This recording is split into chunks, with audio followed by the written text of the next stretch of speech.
আসসালামু আলাইকুম। আবু হুরায়রা রাদিয়াল্লাহু তাআলা আনহু থেকে বর্ণিত, রাসূলুল্লাহ সাল্লাল্লাহু আলাইহি সাল্লাম বলেছেন, এক ব্যক্তি রাস্তা দিয়ে চলার সময় কাঁটাদার গাছের একটা ডাল রাস্তায় পেল এবং সে সেটাকে রাস্তা থেকে অপসারণ করলো। আল্লাহ তার এই কাজকে কবুল করলেন এবং তাকে মাফ করে দিলেন। বুখারী শরীফ হাদিস। কখনো কি ভেবে দেখেছেন, একটা ছোট্ট কাজই কখনো কখনো আমাদের জীবনের বড় পরিবর্তনের কারণ হতে পারে।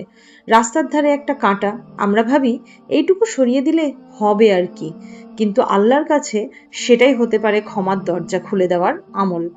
এই হাদিসটিতে মানুষটির নাম পরিচয় কিছুই আমরা জানি না। সে বড় আলেম ছিল না, বড় দানশীল ব্যক্তিও ছিল না, শুধু একটা সাধারণ কাজ, মানুষকে কষ্ট থেকে বাঁচানো।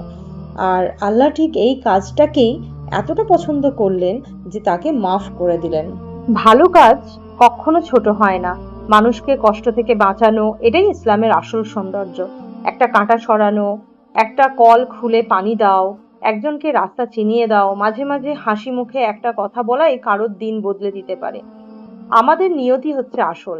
কাজ ছোট হলেও যদি নিয়ত সঠিক হয়, আল্লাহ তা বিশাল রিওয়ার্ড দেন। আমরা সবাই পারি এই কাজ করতে। ধনী হওয়ারও দরকার নেই, বড় জ্ঞান দেওয়ারও দরকার নেই। চাই শুধু একটা নরম হৃদয়, যা দেখে যে কোনো কষ্টে বলবে যে আমি একটু সাহায্য করতে পারি। তুমি আজ কারো কষ্ট কমাতে পারবে? যদি পারো, সেই কাজটাকেই ছোট ভেবো না। হয়তো আল্লাহ ঠিক সেই সামান্য কাজের বিনিময়েই তোমাকে ক্ষমা করে দেবেন। আমিন।